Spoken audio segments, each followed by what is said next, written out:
पहले तो ये जानना चाहेंगे कि आपका स्पोर्ट्स का बैकग्राउंड रहा है, स्पोर्ट्स में आप काफ़ी अच्छी रही, तो फिर आप फिल्म एक्टिंग में कैसे आई आप?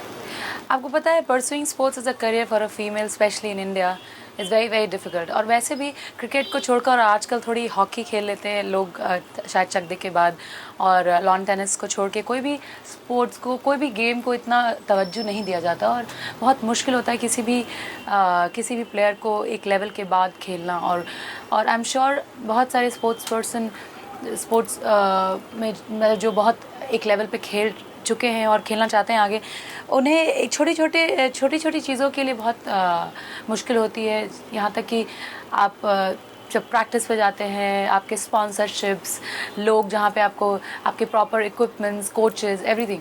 तो मैं ब्लैक बेल्ट सेकेंड डन हूँ। मैंने मार्शल आर्ट किया है करीबन 13-14 साल, और इंडिया रिप्रेजेंट किया मैंने, नेशनल्स खेला भी है, 3 नेशनल गेम्स में पार्टिसिपेट किया है, and I have got an award from the prime minister also.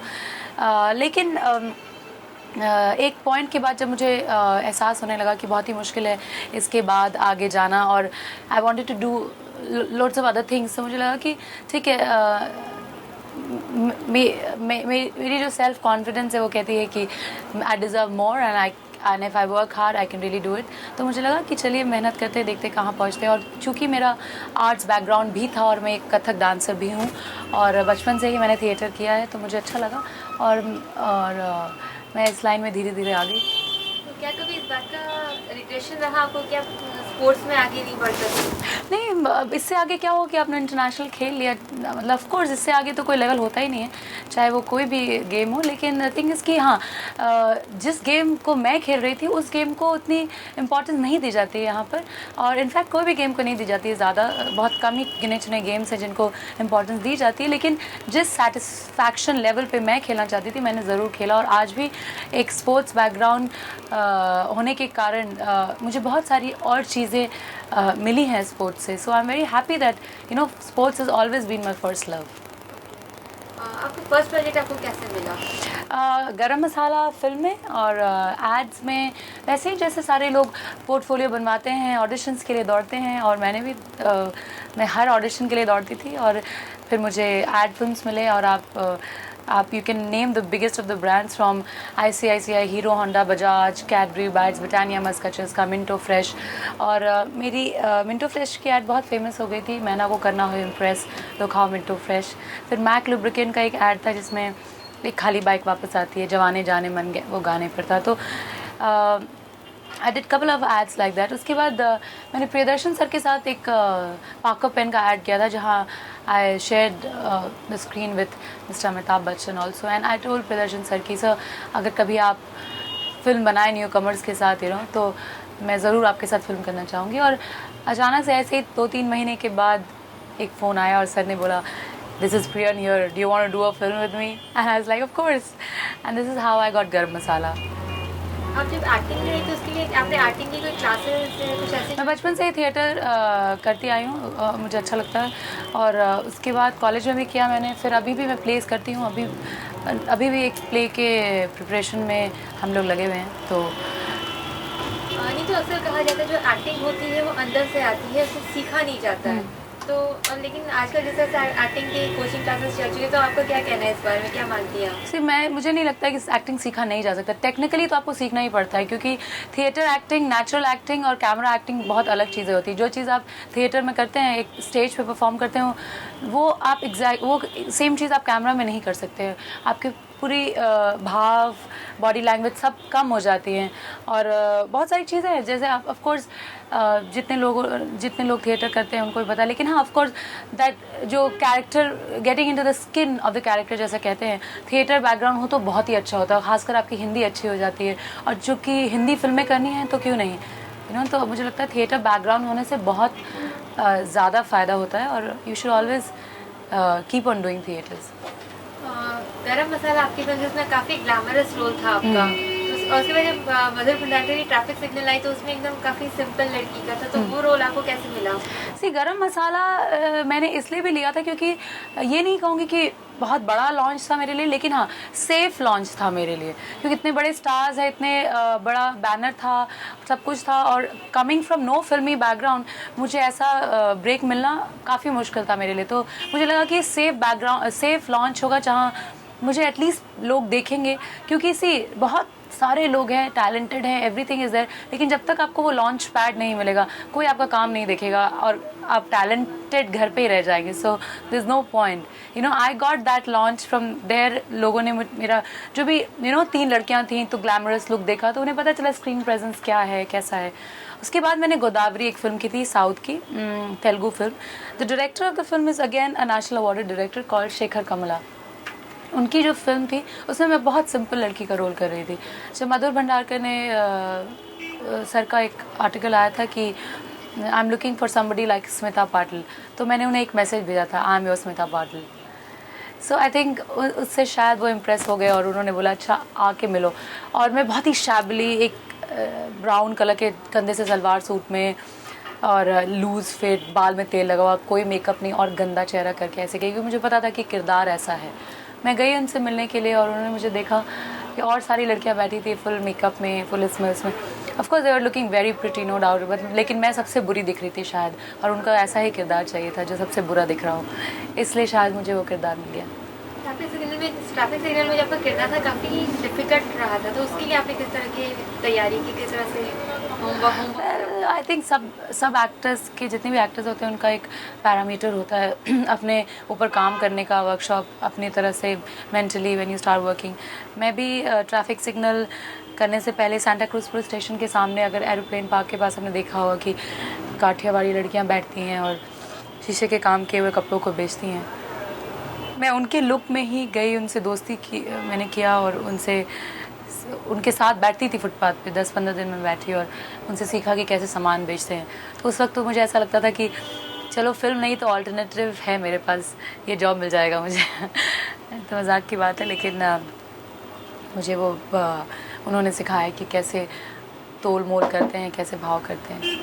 जो फर्स्ट फिल्म मिलती है उसमें उसके बाद लोगों की इमेज बन जाती है एक्टर्स के बाद, लेकिन एक्टर्स की जो इमेज बन जाती है, लेकिन आपके साथ ऐसा नहीं हुआ। गरम मसाला में काफ़ी ग्लैमरस रोल था, फिर ट्रैफिक सिग्नल में काफ़ी सिंपल, और अभी जो आपकी आने वाली फिल्म है होमलैंड, उसमें भी काफ़ी सुना है कि काफ़ी सिंपल किरदार है आपका। आपके साथ ऐसा नहीं, तो क्या वजह मानती है इसकी? एक अच्छे एक्टर का इमेज बन जाए वही काफ़ी है मेरे लिए। ज़रूरी नहीं कि ग्लैमरस लुक हो या सिंपल लुक हो, लोग बस इतना कहें कि अच्छी एक्टिंग करती है, वही इमेज मेरे लिए काफ़ी है। और अगली फिल्म जो है वो है 1, 2, 3, जिसमें मैं एक जाट पुलिस इंस्पेक्टर का रोल कर रही हूँ और मैं जाट में बात भी कर रही हूँ उस फिल्म में।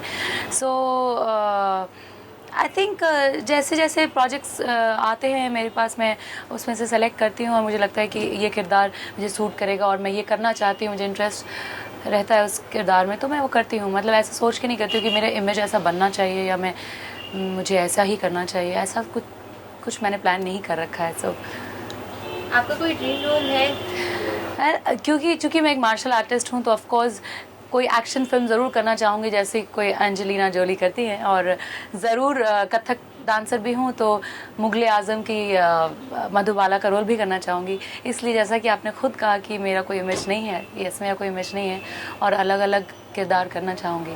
तो किस तरह के रोल करने में वर्सेटाइल एक्टर बनना चाहते? वर्सेटाइल रोल्स, हर तरह के role, of course versatile characters की तो कोई सीमा नहीं होती है। मतलब आप देखें तो इतने सारे अलग अलग कैरेक्टर्स होते हैं आम जिंदगी में भी और ड्रीम वर्ल्ड में भी। सो हर तरह के किरदार करना चाहूँगी, वर्सेटाइल रोल्स, डिफरेंट रोल्स। कभी आप मुझे एक ड्रीम गर्ल भी देख सकते, कभी एक्शन में, कभी टीचर में, कभी टेररिस्ट में, कभी डॉक्टर में, डिफरेंट काइंड्स ऑफ रोल्स। आपका कोई फिल्मी बैकग्राउंड नहीं है जी, तो किस तरह का स्ट्रगल आपको करना पड़ा फिल्म इंडस्ट्री में? सी स्ट्रगल तो वर्ड मुझे पसंद नहीं है। I have always called myself as a fighter and struggle करते करते लोग स्ट्रगलर ही रह जाते हैं। Fighters only win and this is I have always been very positive. मुझे लगता ही नहीं कि नहीं जैसा कोई शब्द है. और जहाँ तक जैसा कि आप कहते हैं स्ट्रगल का सवाल है, आई थिंक एक स्क्रैच से जैसे सब लोग शुरू करते हैं, सबको करना ही पड़ता है. और प्रोसेस है ये, this is a process. So you know आपको ऑडिशंस पे जाना ही पड़ेगा, एड फिल्म करना ही पड़ेगा. और अगर आपकी कोई बैकग्राउंड नहीं है तो you know you have to run through all those things. उस प्रोसेस में आप बहुत सारी चीज़ें सीखते हैं और आपको कभी पता नहीं है कोई चीज़ से कोई चीज़ निकल आती है. किसी ऐड हो सकता है जो ऐड मैं आज जो काम कर रही हूँ उससे कुछ और मुझे मिल जाए, यू नो. सो एक चीज़ से दूसरी चीज़ निकलती आई. आपको विश्वास नहीं होगा जब मैं यहाँ आई थी तो मुझे 11 महीने तक किसी ने कोई काम नहीं दिया था, लेकिन फिर भी मैं दौड़ती रहती थी क्योंकि आई थिंक स्पोर्ट्स बैकग्राउंड की हूँ. तो you know that fighter thing has always been with me. And एक चीज़ मुझे स्पोर्ट्स ने हमेशा सिखाई है कि अगर मैं सब पहली बार भी किसी से मिलती हूँ तो आई am very comfortable and confident of my self because I know what I am talking. मुझे पता है कि मैं किससे क्या बात कर रही हूँ और अपने आप को प्रेजेंट करने की हिम्मत और क्षमता है मेरे में. But compare to star children जिस तरह से उन्हें आसानी से यू नो लॉन्च पैड मिल जाता है फिल्म में, तो आपको नहीं लगता कि आपको ज़्यादा मेहनत करनी पड़ती? सी मेहनत एक अच्छी चीज़ होती है एक्चुअली. मेहनत करने से आप बहुत सारी चीज़ें सीखते भी हैं. अपार्ट फ्रॉम दैट जहाँ तक आप कह रहे हैं कि stars kids they get very easy launch, लेकिन आगे बाद में जाके उनको भी अपना टैलेंट और उनको भी मेहनत करनी पड़ती है. यस आप ये ज़रूर है कि उनको आसानी से लॉन्च मिल जाता है, लेकिन 1 launch 2 launch 3 launch you know, लेकिन आगे जो लॉन्ग रन का जहाँ तक सवाल है वहाँ आपको उनको भी उतनी ही मेहनत करनी पड़ती है और पड़ती रहेगी ज़िंदगी भर. इसलिए कोई कंपटीशन उस लेवल का कंपटीशन फिर उनके साथ भी आ जाता है. एक टाइम के बाद आप और वो एक ही बराबर रहते हैं. वो भी इतनी मेहनत कर रहे हैं जितना आप कर रहे हैं. So there is no difference. शुरुआत में ठीक है तो किस्मत की बात है, उनकी भी कोई गलती नहीं है कि वो वहाँ पे मतलब they are there. So it's okay. तो नीतू अपने खाली टाइम में आप क्या करना पसंद करती है? मैं चाहती नहीं हूँ कि मुझे खाली टाइम मिले पहले तो और जाकर मिल जाता है. तो मैं बास्केटबॉल प्लेयर हूँ. आई लव प्लेइंग बास्केटबॉल. मेरे घर के पीछे बास्केटबॉल कोर्ट है. मैं जितने लोगों को जानती हूँ जो बास्केटबॉल खेलते हैं उनको फ़ोन करती हूँ, मैं बोलती हूँ बास्केटबॉल खेलना है. And you know I call everybody and I play basketball. I love dancing, Kathak, martial art करती हूँ. मुझे खाना पकाना पसंद है और I like to be at home. तो ये सारी चीज़ें करती हूँ. वक्त ही कहाँ मिलता है ये सब चीज़ें करने का. और उसके बाद थिएटर भी रहता है, फिर बहुत सारी चीज़ें रहती हैं. ये तो स्टार्टअप में आप कितना बिलीव करती है? वेल सी मैं तो हार्ड वर्क में बिलीव करती हूँ और हार्ड वर्क के पीछे पीछे ये सब अपने आप ही आ जाते हैं, you know. So success, stardom, fame, money, everything follows all these things. So you keep on working hard and be very positive in life. I think ये सब चीज़ें आ ही जाएंगी. नेचुरली देखा जाता है जो स्टार्स की लाइफ होती है वो काफ़ी अलग होती है. यू नो सड़क पे निकलना उनके लिए आसान नहीं होता.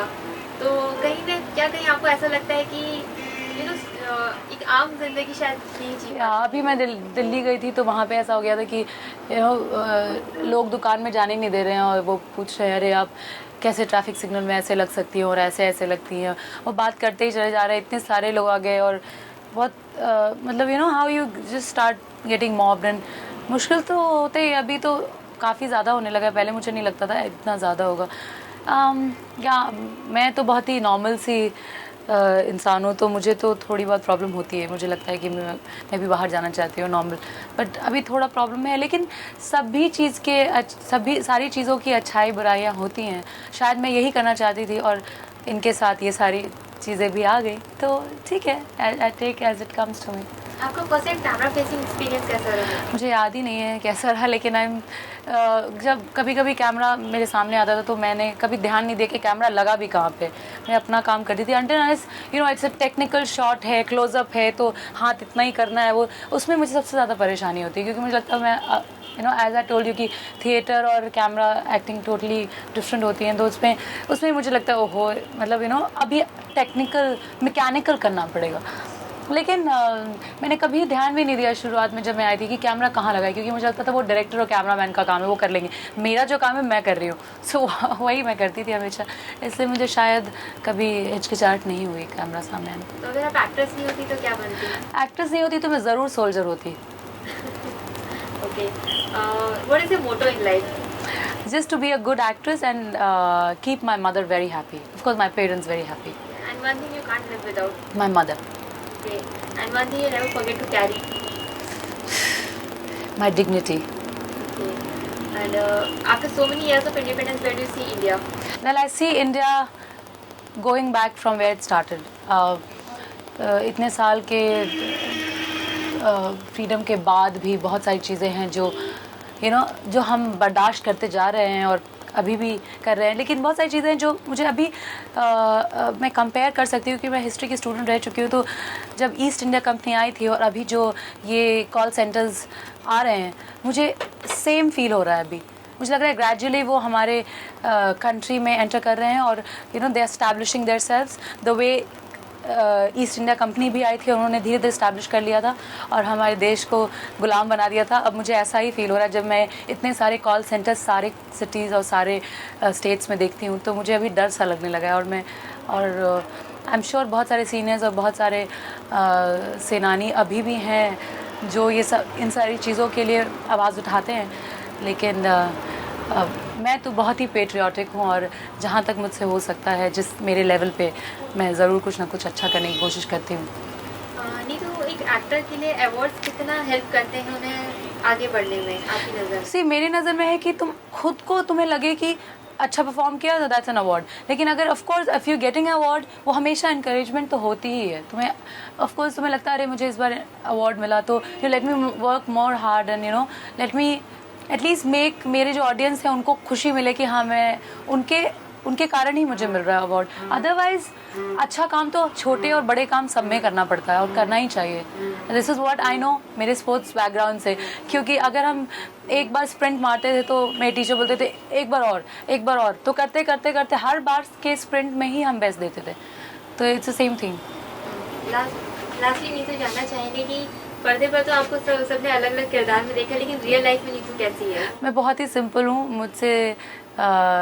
मैं बहुत ही डिसिप्लिन काइंड ऑफ पर्सन हूँ। सुबह 6:30 बजे उठती हूँ, 9:30 साढ़े 9 बजे सो जाती हूँ और मुझे घर में रहना पसंद है। I am a sports person completely. I love playing basketball. I am a martial artist completely. Discipline हूँ, इसलिए मुझे ज़्यादा वो सब क्रैप पसंद नहीं है। सिंपल हूँ, अपना काम से काम रखती हूँ, हंसना पसंद है, हंसती हूँ और घर में खाना पकाना पसंद है, माँ के साथ रहना पसंद है। So this is the kind of person I am. लेकिन मैं कम्प्लीटली एक डायरेक्टर्स एक्ट्रेस हूँ। सो मुझे कोई भी डायरेक्टर अपने किरदार में कैसे भी मोल्ड कर सकता है। एक चीज़ और जानना चाहूँगी, सॉरी, मार्शल आर्ट्स आपने सीखा है, क्या कभी इसका इस्तेमाल भी किया है किसी से? हाँ, आप एरिना में आके देखिए, बहुत बार इस्तेमाल किया जाता है और जब भी चैम्पियनशिप खेलती हो तो ज़रूर, क्योंकि मार्शल आर्ट को मैं एक लड़ाई झगड़ा करने के लिए नहीं सीखा। It's an art and it's a very serious and sincere art and I have taken it as an art, not to fight on the roads. Thank you so much. Thank you.